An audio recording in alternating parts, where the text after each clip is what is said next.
জাগাজের দিকে যেতে রায় জাগাজি সবাই উঠে পড়ল আব্বাজান কানটা খুলে শুনে রেখে দেন এমন সময় দেখতে পাওয়া যায় সবাই জাগাজে উঠে গেল জাহাজটা গুটি গুটি ছেড়ে দিল কিছু দূরে যেতে না যেতে জাহাজটা যখন নদীর মাঝখানে থই থই থই থই করে আব্বাজান শুনে রেখে দেন কানটা খুলে জেনে রেখে দেন এইবারে জাহাজের ক্যাপ্টেন হাত দিয়ে উঠে বলে ও হাজি ভাইরা তোমরা আল্লাহর কাছে দোয়া করো আমার জাহাজের তলাটা লিক হয়ে গেল। কোন মাওলানা ভালো রকম জানেন তো সবাই, কিন্তু ঘটনা সত্যি না। এই তো হুজুর এই কোনো ঘটনা নেই, এটা কিন্তু ফলস ঘটনা। যাই হোক, হ্যাঁ আরেকটা বলি, বলতে পারবো তো? কোন হুজুর? ও রজনীরা যুবকেরা ছেলেরা বাচ্চারা শুনে রেখে দেন জেনে রেখে দেন বাবা নবী আমার দিন ও দুনিয়ার বাদশা হাবিবুল্লাহ নবী মুহাম্মদ রাসূলুল্লাহ সাল্লাল্লাহু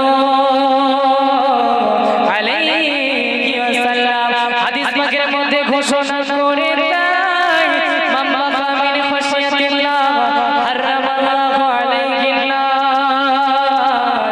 যে বান্দা আল্লাহর ভয়ে ক্রন্দন করলো আল্লাহর ভয়ে একবার কান্নাকাটি করলো আল্লাহ পাক বলে দেয় আমি আল্লাহ আল্লাহ তাআলা বলে দিলাম তার জন্য জাহান্নামের আগুনকে হারাম করে দিলাম। জোরে বলো সুবহানাল্লাহ, আরো জোরে বলো সুবহানাল্লাহ। আরে দেখবে কোন জোর এই এরা তো সব মিলাদ শুনে এখন গান টান শুনি না বাবা মাথায় হাতে হাতে গান শুনি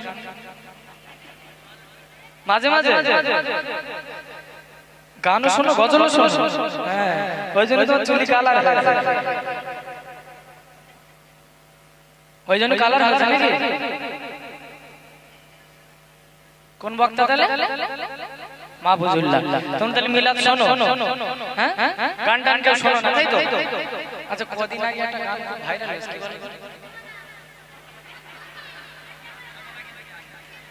এরা গান শোনে না মানে খড় খায় না, খড়ের গায়ে ঘা ঘাসে বুঝলেন?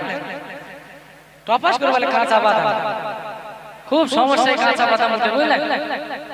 এই মৌলী সাহেবরা মাথা টুপিতে যদি বাদাম কিনতে গেছে ঠিল্লি মিল্লি এই দেখ হুজুর আবার বাদাম কিনতে গেছে, এইরকম অবস্থা। হ্যাঁ আর নকল শোনাবো, তাকবীর দাও দেখি নারী তাকবীর, আরে জোরে নারী তাকবীর। পানি সাপার বিনা কণ্ঠে গজল শোনো, তারপরে ইনশাআল্লাহ আমি গজল করি বেশি বেশি।